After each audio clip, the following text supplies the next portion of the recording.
Impôts et justice sociale, le podcast francophone du réseau Tax Justice Network. Bienvenue à Impôts et justice sociale, le podcast qui vous parle en français de la justice fiscale en Afrique et dans le monde. Je m'appelle Idriss Lynch. À la une ce mois. À la une ce mois, un seul sujet à l'ordre du jour. J'ai rencontré des auditeurs des institutions supérieures de contrôle d'Afrique qui travaillent sur un audit de la mobilisation des ressources domestiques pour financer les budgets des États, mais surtout de comment cette mobilisation de ressources est protégée des flux financiers illicites. 17 pays au total membres de l'Organisation africaine des institutions supérieures de contrôle participent à l'exercice. Nous avons eu le privilège de les former sur la question des flux financiers illicites et des indicateurs que nous utilisons notamment sur l'indice d'opacité financière, mais aussi l'indice des paradis fiscaux. Et nous avons eu la chance de pouvoir discuter avec deux d'entre eux.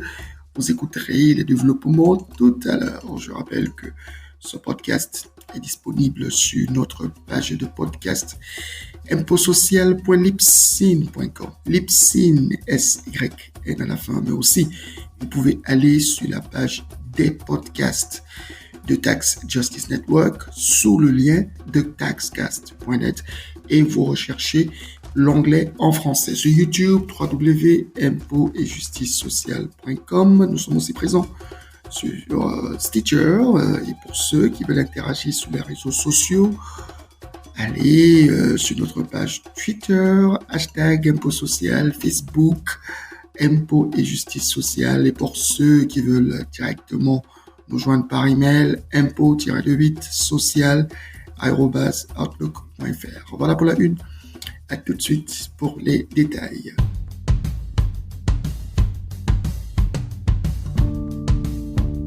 Madame, Monsieur, je vous le disais en une de cette nouvelle édition, l'Organisation africaine des institutions supérieures de contrôle est en train de préparer un audit sur la capacité de l'architecture qui permet de mobiliser les ressources domestiques à être protégées contre les flux financiers illicites. Nous avons eu l'opportunité d'être ceux qui les formaient à comprendre ce que c'est que les flux financiers illicites et comment cela peut faire l'objet d'un audit. L'occasion nous a été donnée de discuter avec certains d'entre eux et vous allez comprendre avec le docteur membre de l'ISC du Niger que ce n'est pas toujours quelque chose d'acquis et que les flux financiers illicites, notamment à motivation fiscale, peuvent être très complexes à comprendre. Écoutez l'interview ou l'entretien que j'ai eu avec lui alors que nous venions de terminer cette formation. A priori, docteur, avant que vous ne veniez à ce séminaire, est-ce que vous vous étiez rendu compte, si oui comment, que les flux financiers illicites pouvaient constituer un problème pour la mobilisation des ressources? Et ces flux financiers, même si c'est quand même un domaine nouveau pour certains, il faut rappeler que c'est un fléau quand même qui ne date pas d'aujourd'hui. Et moi, en tant que cadre principal des impôts, déjà nous avons commencé par le constater dans le domaine commercial, à travers les prix de transfert et justement notamment les opérations intra-groupes qui se cernent, si vous voulez, en deux axes. Vous avez d'une part les frais de siège et vous avez aussi les contrats d'assistance à réalité technique à travers lesquels souvent on arrive à remarquer que la contrepartie qui est reçue des entreprises de droit nigérien, qui sont les filiales le plus souvent, et sans qu'on mesure avec quand même les flux qu'ils envoient à leur société mère. Et justement, cela a même amené l'État nigérien à légiférer, pour en tout cas encadrer davantage ces flux-là, pour que, autant que faire se peut, l'État arrive quand même à les capter, et surtout à taxer éventuellement ces flux-là. Et bien entendu, de la même lancée, il faut prendre en compte aussi les opérations de prêt, par exemple, entre sociétés appartenant à un même groupe.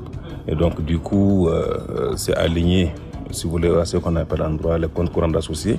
Et les comptes courants d'associés, lorsque cela existe chez nous, la législation locale a prévu quand même des garde-fous pour minorer autant que faire se peut, en tout cas la saignée financière, à travers un plafonnement des intérêts. Le compte courant d'associés, c'est quoi? C'est lorsqu'une société, un associé fait crédit à sa société. Et l'associé, souvent, c'est la société mère qui fait crédit à sa filiale. Absolument. Et donc, du coup, elle peut se voir rémunérée, si vous voulez, à travers des intérêts assez exorbitants. Et chez nous, en réalité, on ne peut pas les rémunérer, par exemple, à un taux d'intérêt supérieur à 3% du taux d'escompte de la BCAO. Un taux d'escompte qui tourne autour de 5 à 6%, c'est-à-dire que maximum 9 à 10% chez nous. Donc voilà, entre autres, déjà, législations qui ont été générées à travers la constatation permanente dans le temps de ces flux financiers dans le domaine de la comptabilité. Et mieux, même quand on vient à l'interne, les flux financiers, c'est pas surtout à l'international, hein. Il faut voir déjà le système fiscal nigérien de manière générale. C'est un système qui est déclaratif. C'est ce qui se passe un peu partout, en tout cas dans le monde, où le contribuable lui-même étant censé connaître la loi, parce que le projet des impôts, c'est la loi, le contribuable, au regard de ses revenus et de son activité, est censé connaître tous les impôts dont il est passible et connaître comment les liquider, les payer et à bonne date. Du coup, le rôle de notre administration fiscale est relégué, si vous voulez, a posteriori, pour faire des contrôles. Et justement, on se rend compte qu'il y a beaucoup de faux qui s'est fait. On majore souvent les charges, on minore les recettes. Et c'est ce qui a amené justement à implémenter, à mettre en œuvre à partir de 2020-2021 la facture certifiée qui permet quand même de minorer le risque de fraude à travers la facturation. La facture certifiée qui est exigée désormais dans beaucoup de pays de l'UEMOA, j'imagine que c'est une directive sous-régionale. Mais vous l'avez dit, chaque fois que vous mettez une législation, les perpéteurs, enfin ceux qui perpétuent les flux financiers illicites, trouvent des nouvelles stratégies. Et une des stratégies, c'est de se cacher derrière des entités écrans. Aujourd'hui, où est-ce que le Niger en est avec la question du bénéficiaire effectif, qui est une des solutions avec lesquelles Tax Justice Network, notre organisation, a convaincu pas mal de pays à mettre en place pour quand même limiter le manque de transparence qu'il peut y avoir sur ceux qui doivent vraiment payer l'impôt. Bon, pour répondre à cette question, je pense qu'au Niger, le plus important, on dit, lorsque le revenu ou bien la richesse est de source nigérienne, peu importe le bénéficiaire, l'impôt qui est calculé sur la même personne qui aura été sur le territoire nigérien est calculé effectivement sur les revenus qui sont servis à une personne qui est étrangère, au même taux que en réalité les nationaux qui sont présents sur le territoire nigérien. Parce qu'à défaut d'avoir les moyens scientifiques nécessaires pour suivre effectivement tous ces grands bandits-là, la loi de façon péremptoire essaie de taxer tous ceux qui sont sur le territoire national avant que ça ne sorte. Okay. Et donc on a toute une panoplie de dispositions dans ce sens-là pour quand même faire en sorte que les revenus soient taxés en tout cas au Niger. C'est-à-dire que quel que soit l'endroit où vos revenus proviennent, si vous êtes sur le territoire nigérien, vous êtes obligé de payer un impôt sur vos revenus qui arrivent. Sur les revenus gagnés au Niger. Les revenus gagnés au Niger. Et qu'en est-il si je m'installe au Niger, docteur, et que j'ai mon revenu qui vient par exemple d'une consultation que j'ai faite pour la Banque mondiale? Très bien.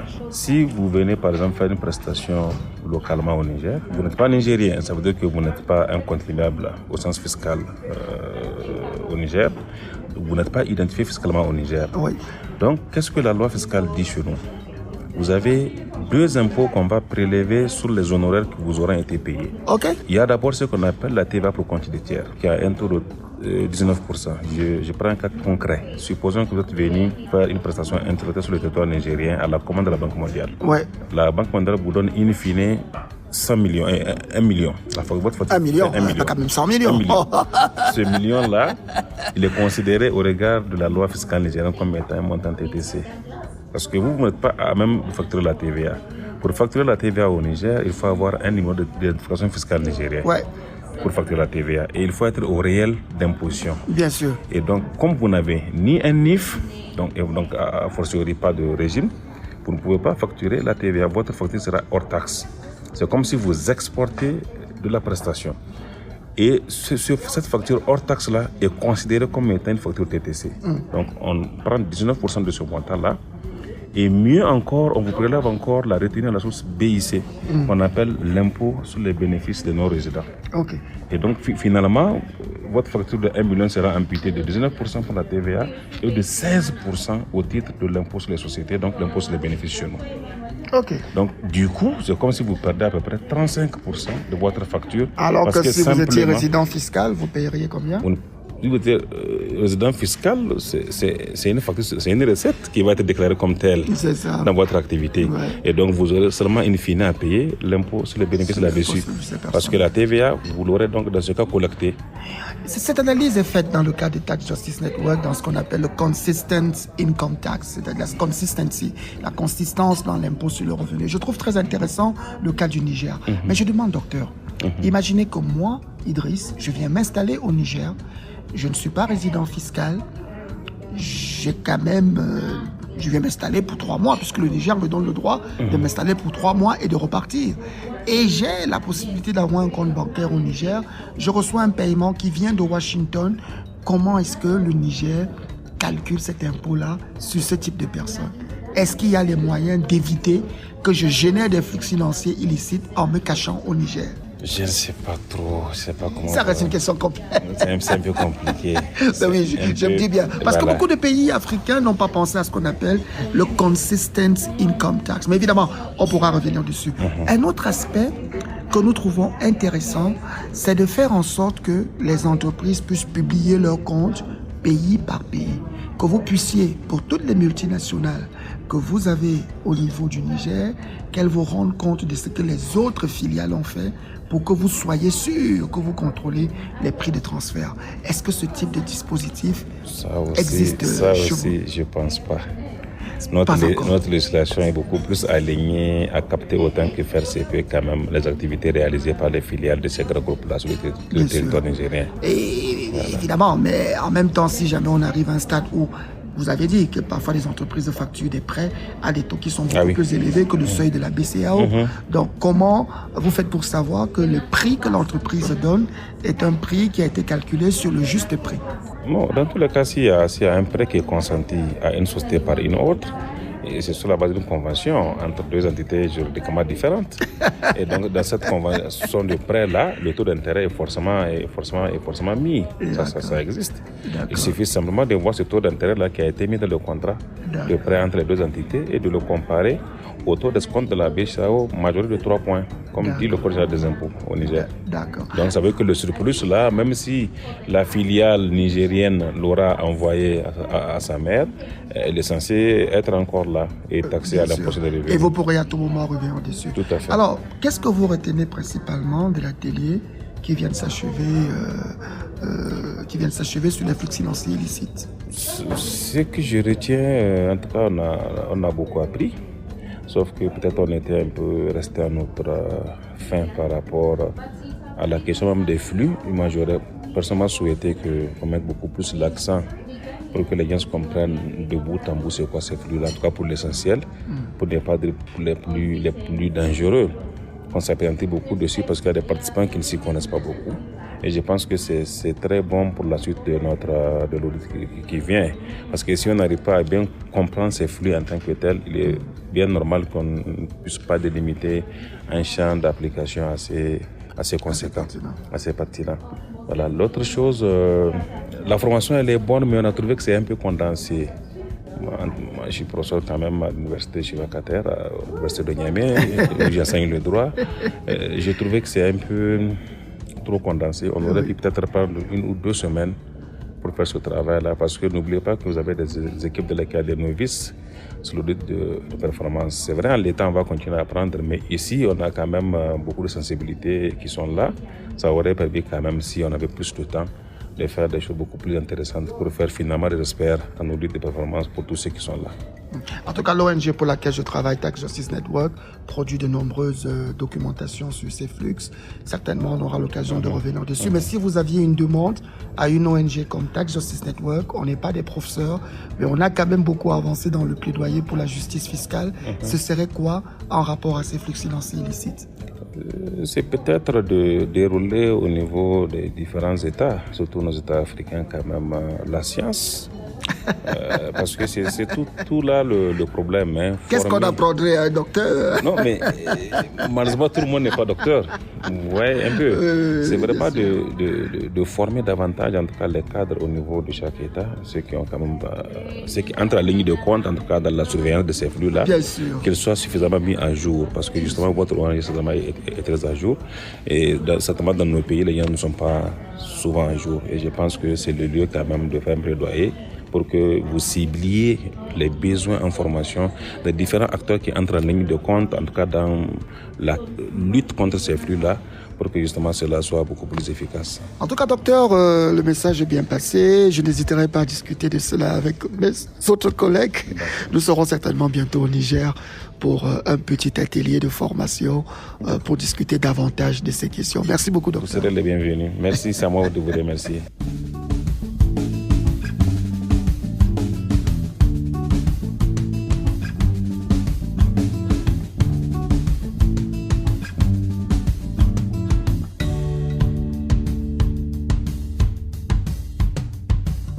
Merci au docteur Hamidou Moussa qui conseille en effet l'institution, qui est conseillé au sein de l'institution supérieure de contrôle au Niger, pays africain riche en uranium, mais voilà, qui doit encore courir pour mobiliser des ressources domestiques de façon durable. Le même exercice, nous l'avons fait avec Paul Niamsi. Lui, il est auditeur au sein du ministère camerounais en charge du contrôle supérieur de l'État. Et l'échange avec lui est aussi tout autant intéressant. Écoutez l'entrevue que nous avons fait ensemble. Alors, Paul Niambi, tu es sur le podcast francophone de Tax Justice Network, le réseau d'experts pour la justice fiscale. Et c'est le podcast qui parle de la justice fiscale en Afrique et dans le monde. Tu as assisté à cet atelier de planification d'un important audit des institutions supérieures de contrôle d'Afrique sur les cadres légaux, régulateurs et institutionnels en matière de mobilisation de revenus, notamment pour une meilleure protection contre les flux financiers illicites. Alors, d'emblée, quel est ton sentiment après avoir assisté à un tel atelier? Est-ce que tes convictions ont été renforcées ou est-ce que tu as appris de nouvelles choses qui, de ton point de vue, pourront servir dans ton travail d'auditeur? Je dis merci. Avant déjà de commencer à penser à la réponse substantielle, qu'il me soit permis de dire ouf, et enfin, l'Afrique pense déjà à se protéger, particulièrement en ce qui concerne les flux financiers. Nous savons de par le monde que les mouvements financiers ont entraîné de graves crises. Et aujourd'hui, où nous assistons à une montée de l'inflation partout dans le monde et également inflation due à la crise en Ukraine, il est donc normal de vouloir conserver par devers son territoire les flux générés par l'activité même dans ce territoire. Pour revenir donc au sentiment qui a été le mien, c'est d'abord un sentiment de joie de constater que l'Afrique se prend en main par les Africains. Il y a quelques années encore, on aurait confié cette activité de renforcement de capacités à des personnes expatriées, encore de nature à avoir des flux quitter le continent vers un autre. Mais aujourd'hui, l'Afrique prend conscience de son potentiel intellectuel, de son potentiel financier. Et c'est ce qui m'a marqué le plus, être mis à niveau par des jeunes personnes et surtout du continent africain et surtout des personnes dotées de capacités intellectuelles requises pour la circonstance. Alors nous avons été satisfaits, tout a été abordé, mais je dois aussi dire que nous aurions aimé avoir plus d'exercices pratiques. Et je comprends, le crédit temps qui nous a été alloué ne l'a pas peut-être permis, mais nous espérons que plus tard et à l'avenir, on en tiendra compte. Oui, de toute façon, on peut aussi remercier Tax Justice Network qui m'a permis, en tant qu'Africain, d'accéder à la connaissance sur cette question qui est assez complexe, qui a déjà été adressée par des ministres africains, notamment Thabo Mbeki. On se rappelle, c'est quand même lui qui avait initié le problème dès le départ. Mais Nous avons beaucoup parlé de transparence. Et des éléments clés de la transparence, c'est le bénéficiaire effectif. Le Cameroun est en train d'avancer sur ce processus. Et de ton point de vue d'auditeur, est-ce que tu penses que une loi effective sur la transparence des bénéficiaires effectifs, comme l'a toujours dépendu Tax Justice Network, est quelque chose qui pourrait débloquer plus de possibilités pour les administrations fiscales? La transparence renvoie d'abord à la notion en l'espèce, à la notion de partage d'informations et de fluidité de l'information. Au Cameroun, en 2018, il y a une loi qui a été publiée sur la transparence, intitulée le Code de transparence. Et de bonne gouvernance. Et voilà, qui commence déjà à définir les mécanismes de communication de ce que font les entités publiques relativement aux missions qui leur sont dévolues par les tests. Mais sur le plan fiscal, la transparence est d'autant plus importante qu'au Cameroun, c'est le régime de la déclaration.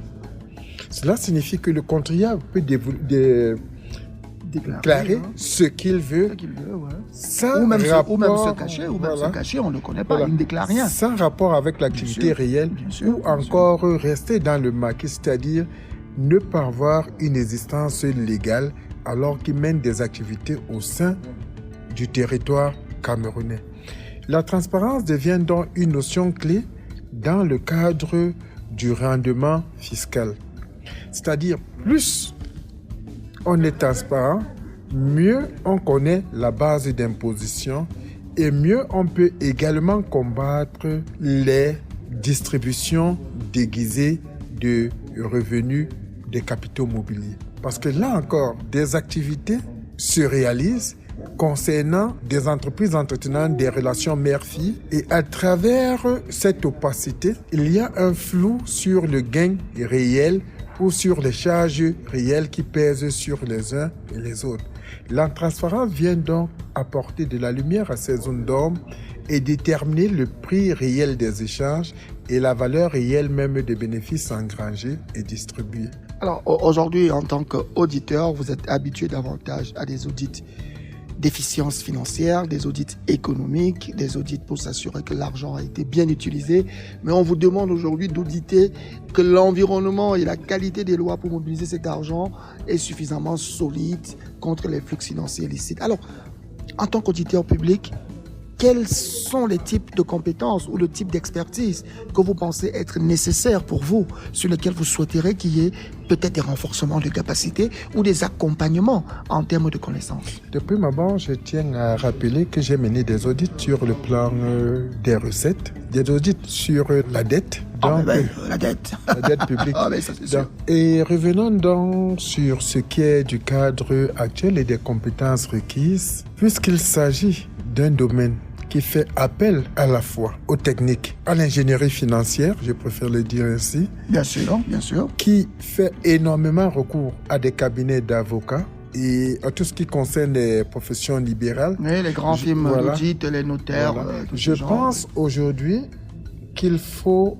plusieurs compétences pour mener à bien des audits sur les flux financiers illicites. D'abord, des compétences juridiques, parce que tout est juridique dans le monde. Absolument. Et ensuite, des compétences financières, des compétences économiques et surtout, sur le droit budgétaire, des connaissances fiscales. Effectivement. Pourquoi fiscales? En réalité, parce que le défi est celui de la maîtrise de la matière imposable. Exactement. Et surtout des personnes imposables et du lieu de leur imposition. À qui revient la compétence d'imposer la matière à imposer? Je crois que là est toute la question et c'est un peu ce qui nécessite à la fois des connaissances juridiques, des connaissances fiscales et surtout des connaissances financières pour être à même de démasquer toute l'ingénierie financière qui tend à minimiser, à éroder la base d'imposition. En tout cas, Monsieur Paul Nyambi, j'entends bien cette requête. Chez Tax Justice Network, nous avons travaillé sur beaucoup d'outils. Nous les mettons gratuitement à la disposition des entités, que ce soit les sociétés civiles ou les secteurs publics. Nous espérons qu'un jour, peut-être que vous consulterez ce site pour aussi vous abreuver, compenser le peu de lacunes, parce que les auditeurs ont quand même beaucoup de compétences, le peu de lacunes qui vous reste. Que pensez-vous de cette suggestion?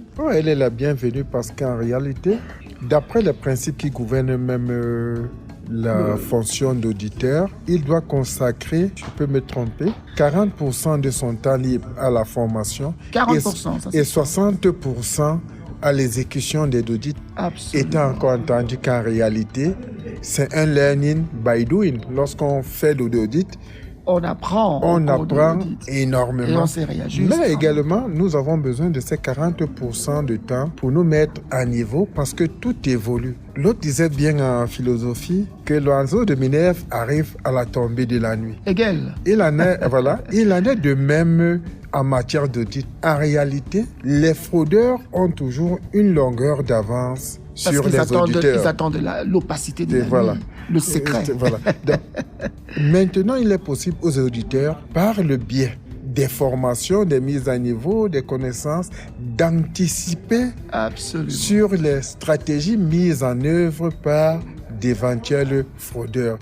D'où des sites de ce genre sont les bienvenus parce que gratuitement, elles concourent à la formation de l'auditeur qui en a tant besoin. Et il faut le souligner, nos ISC n'arrivent pas à suivre cette répartition 40%, 60%, non pas parce qu'elles manquent de volonté, parce que ce qui manque le plus, ce sont les ressources financières. La volonté y est, on dresse un calendrier de formation, mais du fait même des budgets, on n'y parvient pas. Donc, trouver des sites dans lesquels les auditeurs peuvent s'abreuver est déjà une aubaine, je peux même dire d'origine divine. En tout cas, M. Paul Nyambi, auditeur au ministère rattaché à la présidence du Cameroun, en charge du contrôle supérieur de l'État, merci. Faites un tour sur le site du Financial Secrecy Index, l'indice d'opacité financière. C'est gratuit, c'est beaucoup d'informations, c'est beaucoup de formations. Et j'espère très bientôt vous retrouver sur le podcast de Tax Justice Network. Merci. Je crois bien que je le consulterai dès ce soir.